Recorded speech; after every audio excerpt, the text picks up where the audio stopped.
নমস্কার, চলবে রণজিতে আপনাদের সবাইকে স্বাগত। আশা করি সবাই ভালো আছেন। কালীগঞ্জ বিধানসভার উপনির্বাচনে হৈ হৈ করে তৃণমূল কংগ্রেস জিতেছে ঠিকই, কিন্তু মমতা বন্দ্যোপাধ্যায়ের চিন্তা এতটুকু কমেনি। সামগ্রিক ফলাফল বিশ্লেষণ করে যেটা বোঝা যাচ্ছে যে হিন্দু ভোটটাকে একটা জায়গায় কনসেন্ট্রেট করছে এই বিজেপি, এবং অন্যদিকে মুসলিম ভোট সরছে মমতা বন্দ্যোপাধ্যায়ের কাছ থেকে, এটা স্পষ্ট। দেখুন, পশ্চিমবঙ্গে যতগুলো উপনির্বাচন সংগঠিত হয়েছে সেখানে দেখা গেছে যে 34 বছরের সময়েও এবং এই সময়তেও যে শাসক দলের পক্ষেই থাকার একটা ট্রেন্ড, তো সেই ট্রেন্ডটা অব্যাহত থেকেছে। কিন্তু মমতা বন্দ্যোপাধ্যায়ের কপালের ভাঁজটা কেন বেশি চওড়া হচ্ছে? কারণ বিরোধী ভোট আড়াআড়ি বিভাজন, এটা যে কোনো সময় বন্ধ হয়ে যেতে পারে। আর এই আড়াআড়ি বিভাজন যদি বন্ধ হয় তাহলে কিন্তু তৃণমূল কংগ্রেসের আর কোনো ক্ষমতায় আসার সম্ভাবনা থাকবে না। এবং এই বিষয়ের কি সম্ভাবনা, আগামী দিনে কীরকম চিত্র তৈরি হতে যাচ্ছে, সেটা আমি অন্য প্রতিবেদনে বলবো। কিন্তু আজকে এই যে বক্তব্যগুলো শোনাবো, এবং এই বক্তব্যগুলো এখন এই সময় ভীষণভাবে প্রয়োজন তৃণমূল কংগ্রেসকে ক্ষমতা থেকে সরানোর বিষয়ে। দেখুন, ফিরদৌস শামীম যেভাবে এইখানে বক্তব্য রাখলেন এবং যে তথ্য, আদালতের যে সমস্ত বক্তব্য, এবং আগামী দিনে মমতা বন্দ্যোপাধ্যায়ের মাথা ব্যথার কারণ হতে যাচ্ছে এই ফিরদৌস শামীম, বিকাশ বাবুরা, এবং সেটা যে মমতা বন্দ্যোপাধ্যায়ও ভালো করে অনুভব করছে, সেটা কিন্তু আমরা তার বিভিন্ন বডি ল্যাঙ্গুয়েজে, বিভিন্ন কথাবার্তায় টের পেয়েছি। আমি কথা না বাড়িয়ে আপনাদের তাদের বক্তব্যগুলো একটু শোনাই। ফিরদৌস শামীম কি বলছেন একটু শুনে নিন। এটা হচ্ছে সুপ্রিম কোর্টের সেই রায় যেটা খুব স্পষ্ট করে বলছে যে 9 এবং 10 সেখানে ইরেগুলারিটিস কোথায় আছে। আচ্ছা, এখানেও এই সারণীতেই খুব স্পষ্ট করা ইরেগুলারিটিস মানে কি বোঝাচ্ছে।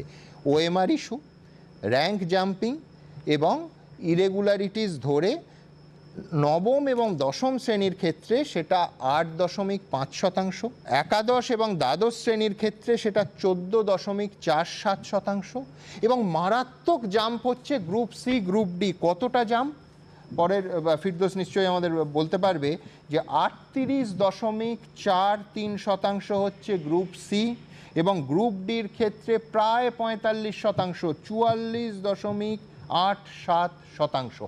এবং এই তথ্য অন্য কেউ কোর্টে দেয়নি, না সিবিআই, না কলকাতা পুলিশ, না রাজ্য পুলিশ।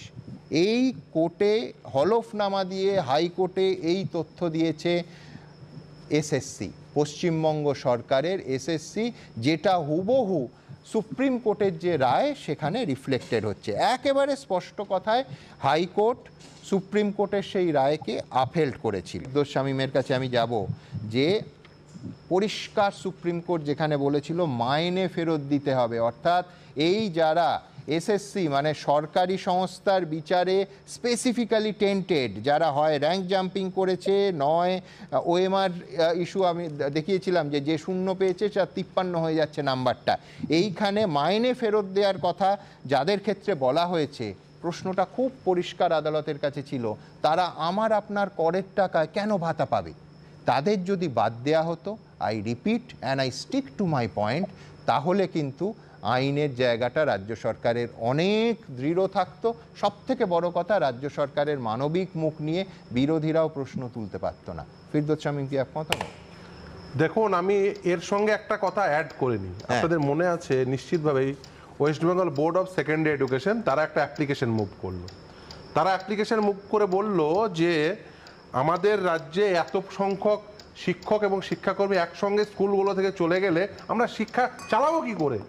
সেই জন্য 4টে নিয়োগ প্রক্রিয়া, যে 4টে নিয়োগ প্রক্রিয়া বাতিল হয়েছিল, নবম দশম, একাদশ দ্বাদশ, গ্রুপ সি, গ্রুপ ডি, সবগুলো নিয়োগ প্রক্রিয়া নিয়েই মামলা করে বললো এদেরকে অন্ততপক্ষে কিছুদিনের জন্য, আমরা পরীক্ষা নেব, কিছুদিনের জন্য স্কুলে যেতে দেওয়ার নির্দেশ দেওয়া হোক। ফিরদৌস, তর্কের খাতিরে তুমি ধরে নাও যে আজকে এই ভাতা যদি বলা হতো যে এই প্রায় 45% আর প্রায় 39%কে আমরা বাইরে রাখছি, যেটা সরকারি সংস্থা এসএসসি বলছে, যারা একেবারে যাদের বিরুদ্ধে অভিযুক্ত, যারা টেন্টেড, তাহলে এই ভাতা দেওয়ার ক্ষেত্রে নিঃসন্দেহে সমীরদাদের যে মানবিকতার দাবি সেটা অনেক স্ট্রং হতো, কিন্তু তারপরেও সেটা টিকতো না, সেটা আমি পরে আসছি। কিন্তু সুপ্রিম কোর্ট কি বললো, আমি যে কথায় ছিলাম, সুপ্রিম কোর্ট কি বললো? সুপ্রিম কোর্ট বললো না, শিক্ষকরা যেতে পারে নবম দশম একাদশ, কিন্তু শিক্ষাকর্মীরা যেতে পারবে না। কেন? ওই যে আপনি পার্সেন্টেজ শোনাচ্ছিলেন না, তার কারণ পার্সেন্টেজটা অনেক বেশি হায়ার, যেটা আইডেন্টিফাই করেছে এসএসসি নিজেই, যেটা আইডেন্টিফাই করেছে সরকার নিজেই, যেটা আইডেন্টিফাই করেছে বোর্ড নিজেই। আচ্ছা, এটা বাতিল কেন হলো? তার কারণ বাতিল হলো এই কারণেই, তার কারণ সরকার, এসএসসি এবং বোর্ড তারা ব্যর্থ হলো কে দাগি নয় এটা আইডেন্টিফাই করতে। ওরা বললো বারবার এভিডেভিট দিয়ে, এসএসসি কলকাতা হাইকোর্টে 4টে এভিডেভিট দিল, আর এভিডেভিট দিয়ে বললো যে আমরা এখনো পর্যন্ত যা আইডেন্টিফাই করেছি দাগি, সেই দাগির সংখ্যাটা হচ্ছে এটা, যেটা আপনি তালিকায় দেখাচ্ছেন। কিন্তু কখনোই বললো না এর বাইরে থাকা প্রতিটি ব্যক্তি একেবারে অদাগী, এই শব্দবন্ধ কখনো ব্যবহার করলো না, কোর্টে বললো না, তারপর সেই দিন আমাদের ইন্টারভিউতে বললো না, কোথাওই তারা বলেনি, বলার সুযোগ নেই। তার কারণ কি বলুন তো? শুধুমাত্র আপনারা একটা জিনিস আমরা মিস করে যাচ্ছি, সেটা হচ্ছে আমরা ত্রিপুরার কথা শুনলাম বোয়াদার মুখ থেকে। ত্রিপুরায় কি হয়েছিল? ত্রিপুরায় হয়েছিল আইন ভঙ্গ হয়েছিল। নিয়োগের তো নির্দিষ্ট নিয়ম রয়েছে, সেই নিয়ম ভঙ্গ হলে সেই নিয়োগ প্রক্রিয়া বাতিল হয়। আমার এই রাজ্যেই আপার প্রাইমারিতে প্রথম বাতিল হয়েছিল এই আমলে। আপার প্রাইমারিতে একটা গোটা মেরিট লিস্ট মহামান্য বিচারপতি মৌসুমী ভট্টাচার্য তিনি বাতিল করেছিলেন। কেন? তার কারণ নিয়োগের যে আইন, সেই আইন মোতাবেক সেই মেরিট লিস্ট তৈরি হয়নি, সেই জন্য গোটা মেরিট লিস্ট বাতিল হয়েছিল। নিয়োগের আইন মেনে যদি আপনি নিয়োগ না করেন তাহলে কিন্তু নিয়োগ প্রক্রিয়া বাতিল হয়। এক্ষেত্রে নিয়োগ হয়ে যাওয়ার পরে কিছু মানুষ টেন্টেড হিসেবে চিহ্নিত হয়েছেন, কিন্তু তার বাইরের মানুষ যে একেবারেই টেন্টেড নয়, এটা না হলফ করে না রাজ্য জানিয়েছে, না এসএসসি জানিয়েছে, না বোর্ড জানিয়েছে। এবার বলবেন সিবিআই, সিবিআই তো তদন্ত করছে। সিবিআই কিসের তদন্ত করছে? সিবিআই ক্রিমিনালিটি তদন্ত করছে।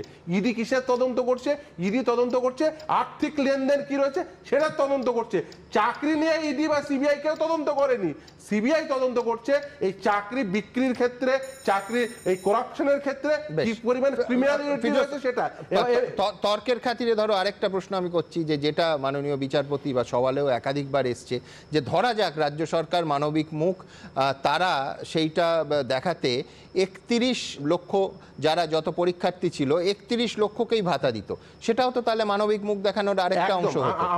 আমি সবাইকে দিচ্ছি, আমি ডিসক্রিমিনেট করব না। দেখুন এই যে শিশির বিশ্বাস বা সোমনাথ মণ্ডল, এরা কারা?